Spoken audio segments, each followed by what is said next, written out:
Hello everyone, this is Sakshi Rajput and welcome to BSP pharmacy. Most important आज का video होने वाला है।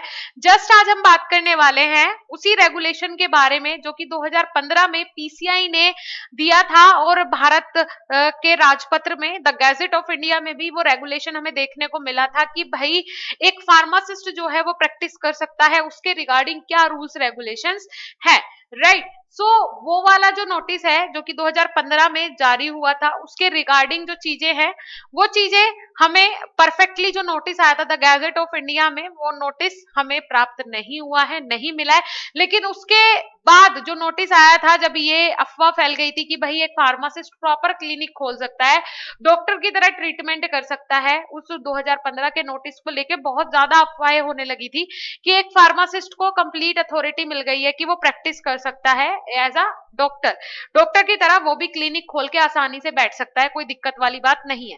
लेकिन अगर हम इस इंप्लीमेंटेशन की भी बात करें, हम ख्वाब देखते हैं कि हाँ एक फार्मासिस्ट के पास क्लिनिक होना चाहिए, फार्मा क्लिनिक के नाम से भी कोई ना कोई ऐसी अथॉरिटी या ऐसे हमें अधिकार मिलने चाहिए। लेकिन अगर हम कंपेयर करें दोनों में, एक फार्मासिस्ट में और डॉक्टर क्या करते हैं, अगर कोई एमबीबीएस करे हुए हैं तो वो अपना मेडिकल क्लिनिक अगर खोल के बैठा है, तो अगर हम दोनों में कंपैरिजन करें, आप खुद सोचिए ना, एक ये ग्रेजुएशन लेवल का कोर्स है, वो भी ग्रेजुएशन लेवल का कोर्स है, लेकिन वो क्या है भाई, वो एमबीबीएस कर रहा है बंदा। पहले उसने बहुत मेहनत करके नीट क्वालिफाई किया होगा, एग्जाम दिया होगा, तैयारी की होगी, फिर उसके बाद उसके जब वो एमबीबीएस में एडमिशन ले लेता है, तो ये कोर्स एक ऐसा कोर्स है भाई, इसमें सर्जरी भी शामिल होती है, हर दिन उनका प्रैक्टिकल होता है, हर दिन वो ह्यूमन बॉडी के ऊपर काम करते हैं, सारी चीजें एनाटॉमी फिजियोलॉजी पढ़ते हैं, कहाँ से ड्रग कैसे रिएक्ट करेगा, डायग्नोज कैसे करना है पेशेंट को, ईच एंड एवरीथिंग वो पढ़ते हैं।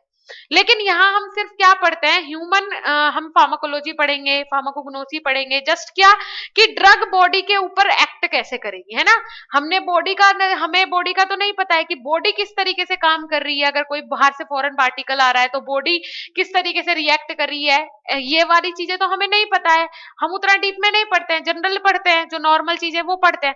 लेकिन अगर हम उनसे खुद को कंपेयर करने लगे तो ये चीज भी कहीं ना कहीं गलत है, और मेरे हिसाब से कंप्लीटली गलत है। हाँ, ये बात सही है कि एक फार्मासिस्ट को जो अधिकार नहीं दिया हुआ है कि भाई मेडिसिन भी वो नहीं दे सकता है जनरल, तो वो चीजें गलत है। लेकिन जो ये इम्प्लीमेंटेशन हुआ था, ये जो इम्प्लीमेंटेशन होने वाला था, उससे पहले ही इतना हाहुल्ला मच गया कि भाई फिर पीसीआई ने वो नोटिस तो कैंसिल किया ही, और बाकी 2015 में जो नोटिस दिया था उसको क्लियरिफाई करने के लिए ये फिर से हमें एक नोटिफिकेशन देखने को मिलता है, जिसमें क्या क्या चीजें मेंशन है वो मैं आपको बता देती हूँ। यहाँ पे पीसीआई बोलती है, clarification of pharmacy practice regulation 2015 notified by pharmacy council of India in gadget of India. ठीक है, जो नंबर था उसका 17 था, कौन सी डेट को आया था ये देख सकते हो आप, 16 जनवरी 2015 को ये नोटिस हमें देखने को मिला था। और फिर उसके बाद ये हमारे पास एक क्लैरिफिकेशन के लिए नोटिस आता है, this is in reference to various message being circulated on social media, emails, WhatsApp etcetera, the pharmacist are empowered under pharmacy practice regulation 2015 to open pharma clinic to diagnose the disease and prescribe medicine. इन्होंने कहा कि भाई बहुत सारे social media platforms पे ये rumours आ रहे हैं, ये फेक मेल्स आ रहे हैं, मैसेजेस आ रहे हैं, है ना। बहुत सारे सोशल मीडिया प्लेटफॉर्म्स पे चारों तरफ यही हल्ला मचा हुआ है कि भाई फार्मेसी जो बंदा है, जो फार्मासिस्ट है, वो अपना क्लिनिक खोल सकता है। ठीक है, ये देख रहे हो आप, यहाँ पे क्या लिखा है, pharmacy practice regulation 2015 to open pharma clinic to diagnose the disease and prescribe medicine. मतलब आप डिसीज को भी डायग्नोज कर सकते हो और मेडिसिन भी प्रेस्क्राइब कर सकते हो। तो ये तो कहीं ना कहीं एक डॉक्टर की जो है वो मतलब डॉक्टर की पोजीशन लेने वाली बात हो गई ना। भाई वो भी क्या करते हैं, वो भी डायग्नोज करते हैं, है ना, पेशेंट का पहले डायग्नोसिस करते हैं, फिर उसके बाद वो क्या करते हैं, उन्हें मेडिसिन प्रेस्क्राइब करते हैं। तो वही चीज अगर फार्मासिस्ट करने लगा तो फिर दोनों में डिफरेंस क्या रह जाएगा, राइट। यही र्यूमर्स जो हुए, यही जो गलत फहमियां हुई, इन्हीं के कारण ये एक्ट फिर काम ही नहीं हुआ इसके ऊपर, इस फार्मेसी प्रैक्टिस रेगुलेशन पे कोई काम नहीं हुआ, ये वहीं के वहीं दब गया और 2015 से बंद ही था। फिर उसके बाद आ जाता है, in this connection it is clarified that there is no such provision in the pharmacy practice regulation 2015। इन्होंने कहा कि 2015 में मतलब जो हमने अभी फार्मेसी प्रैक्टिस रेगुलेशन निकाला है 2015 में, उसमें ऐसा कोई भी प्रोविजन या प्रावधान नहीं है जिससे कि एक registered pharmacist is required to dispense medicine on the prescription of a registered medical practitioner and can counsel the patient or caregiver on medicine to enhance or optimize drug therapy।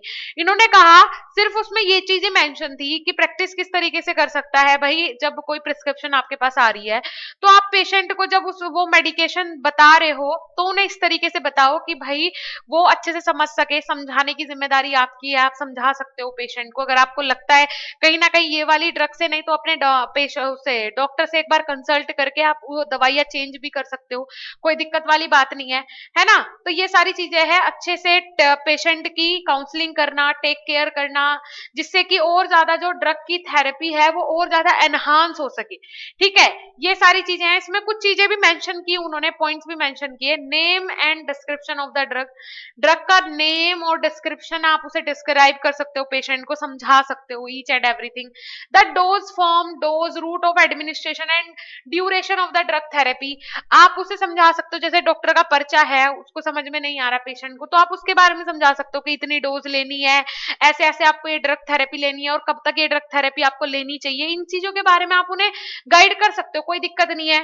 Third आ जाता है intended use of drug and expected action, कि आपको drug का कितना use करना चाहिए और इसका क्या क्या एक्शन आपको मिल सकते हैं, एक्शन और रिएक्शंस मिल सकते हैं, इनके बारे में गाइड कर सकते हो।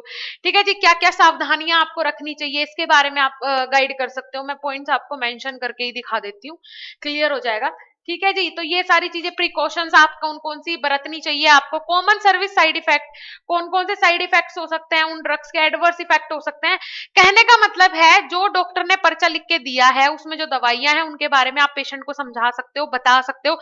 कोई अननोन पर्सन तो नहीं समझा सकता, एक बीएससी जिसने की है, बीए जिसने की है, वो तो नहीं समझा सकता। एक फार्मासिस्ट को अधिकार दिया गया, फार्मेसी प्रैक्टिस रेगुलेशन 2015 में ये अधिकार फार्मासिस्ट को बताए गए कि आपके अधिकार है, ऐसा आप कर सकते हो। लेकिन उसका जो बोल सकते हैं एक तरीके से मिस गाइडेंस हुआ, वो ये हुआ कि भाई मिस गाइड के चक्कर में चारों तरफ ये बात फैल गई कि अब आप अपना क्लिनिक खोल सकते हो, डिस्पेंस कर सकते हो दवाइयां, डायग्नोस कर सकते हो पेशेंट को, और आप प्रेस्क्रिप्शन भी लिख सकते हो, आप सब कुछ कर सकते हो। फिर डॉक्टर क्या करेगा जब आप ही सब कुछ कर लोगे। उसके बाद interaction and therapeutic counter indication that may be encountered including their avoidance and the action required if they occur. ऐसा बता सकते हो कि भाई ये आपको दवाई लेनी है, इसके साथ अगर आप ये खाओगे तो इसका इतना इफेक्ट मिलेगा, ये नहीं खाओगे तो इफेक्ट नहीं मिलेगा। ठीक है, technique of self monitoring drug therapy, कि आप खुद को मतलब आप खुद से कैसे सही हो सकते हो इसके बारे में बता सकते हो। ठीक है, proper storage of drug, drug को स्टोर कैसे करके रखना है, प्रिस्क्रिप्शन रिफिल इंफॉर्मेशन, मतलब सारी चीजें आप उसे बता सकते हो। कहने का मतलब है आप उसे सिर्फ दवाई नहीं बता सकते हो, अगर डॉक्टर ने पर्चा लिख के दे दिया है तो उसके बारे में आप उसे गाइड कर सकते हो, वो सही है या गलत है उसके बारे में भी आप उसे बता सकते हो। ये भी कहने का आपका अधिकार है, कोई दिक्कत नहीं है। लेकिन आप दवाई जो है वो पेशेंट को डायरेक्टली नहीं दे सकते हो, ये उसमें क्लियर था। ठीक है, उसके बाद जो भी चीजें हैं वो सब मैंने आपको बताई दी है, राइट। अब नेक्स्ट इन्होंने क्या कहा, लास्ट में भी इन्होंने क्लियर कर दिया, in view of above it is again clarified that under no circumstance the registered pharmacist is empowered under the pharmacy act 1948 and pharmacy practice regulation 2015 to practice medicine और open clinic to provide medicine medical care. इन्होंने बोल दिया कि भाई ये clear है, ये clearly mention है कि जो फार्मेसी एक्ट 1948 में बना था और जो फार्मेसी प्रैक्टिस रेगुलेशन 2015 में बना है, दोनों में ही अगर हम देखें तो कहीं भी ये मेंशन नहीं है कि एक फार्मासिस्ट खुद का क्लिनिक खोल सकता है और पेशेंट को दवाइयां दे सकता है, प्रिस्क्रिप्शन लिख सकता है। ये प्रावधान कहीं भी नहीं है, ये फार्मासिस्ट के अधिकार नहीं है। समझ रहे हो आप लोग। तो अभी जो बिहार में जो रेगुलेशन जारी हुआ है उसका क्या मतलब है, उसमें भी क्लियरली मेंशन है कि 2015 में 2015 फार्मेसी एक्ट है उसके अकॉर्डिंग जितनी भी चीजें हैं वो सारी अब लागू हो गई हैं, सारी सारी लागू हो जाएंगी। बस उसमें क्या मेंशन है कि अब जो फार्मासिस्ट है वो पेशेंट से डायरेक्टली पैसा ले सकता है और उसे दवाई दे सकता है। ठीक है, ये उसमें मेंशन है। नॉर्मल जो बीमारियां होती हैं उनकी दवाइयां आप दे सकते हो। अब इसके लिए अगर क्लियर कोई नोटिस निकाले पीसीआई तो मैं आपको इन्फॉर्म करूँ कि भाई क्लियर कट क्या बातें हैं, है ना। लेकिन फार्मासिस्ट का जैसे कि बाकी पूरे देश में हमारे अलग इन 4 स्टेट को छोड़ के जो बाकी के स्टेट्स हैं वहां पे फार्मासिस्ट की बिल्कुल भी कोई भी वैल्यू नहीं है। अगर पूरे इंडिया में इतना भी रूल रेगुलेशन जारी हो जाए, pharmacy council of India strict हो जाए कि बिना एंट्रेंस एग्जाम के एडमिशन नहीं होगा या बिना एग्जिट एग्जाम के आपकी एग्जिट नहीं होगी फार्मेसी में से, तब तो अच्छे फार्मासिस्ट हमें मिल सकते हैं। हर एक फार्मासी के स्टूडेंट का रिकॉर्ड हो पीसीआई के पास, रजिस्ट्रेशन प्रोसेस सब ऑनलाइन मोड पे कर दिए जाए कि कहीं भी दलाल और ये पैसा खाने वाले बंदे खत्म हो जाए, इनका करिए जो ये बिजनेस चल रहा है ना, इन्होंने तो बिजनेस चला के रखा है, ये बंद हो जाए। फिर अच्छे फार्मासिस्ट निकलेंगे और जब अच्छे फार्मासिस्ट निकलेंगे तो सारी चीजें बढ़िया ही होंगी और फार्मासिस्ट की भी वैल्यू होगी, राइट। तो ये अभी भी जो बिहार में इम्प्लीमेंटेशन हुआ है इसमें सिर्फ इतना बोला गया है कि आप पैसा ले सकते हो पेशेंट से और दवाई दे सकते हो डायरेक्टली, ठीक है। और जो 2015 में रूल्स रेगुलेशंस आए थे उन्हीं के 2000 फार्मेसी प्रैक्टिस रेगुलेशन 2015 के अकॉर्डिंग ही उसमें सारे इंप्लीमेंटेशन हुए हैं। तो अभी भी कोई गलतफहमी अपने माइंड में दिमाग में मत रखना। डॉक्टर डॉक्टर होता है, फार्मासिस्ट फार्मासिस्ट होता है, दोनों के अधिकार अपने अपने अलग होते हैं, दोनों का काम अपना अलग अलग होता है, दोनों ही इंपॉर्टेंट है। बट ना एक डॉक्टर फार्मासिस्ट का काम कर सकता है ना एक फार्मासिस्ट डॉक्टर का काम कर सकता है, ये चीज भी आपको समझनी पड़ेगी, ठीक है जी। चलिए, सो आई होप आपको अच्छा लगा होगा, आज का वीडियो अच्छा लगा हो लाइक कीजिएगा, चैनल पे नए सब्सक्राइब कर लीजिएगा। जितनी भी फार्मेसी से रिलेटेड न्यूज है, अपडेट्स हैं, वो सब आपको हमारे इसी चैनल पे मिलती है। साथ ही साथ हमारा ऐप है बीएसपी फार्मेसी ऑफिशियल के नाम से, वो भी जाके आप डाउनलोड जरूर कीजिए, जहां पे आपको शॉर्ट्स का फीचर फ्री ऑफ कॉस्ट मिलता है, जहां से आप अपने बहुत सारे कंसेप्ट शॉर्ट्स के थ्रू ही क्लियर कर सकते हैं। मिलेंगे नेक्स्ट ऐसे इंफॉर्मेटिव वीडियो के साथ, तब तक के लिए धन्यवाद, नमस्कार।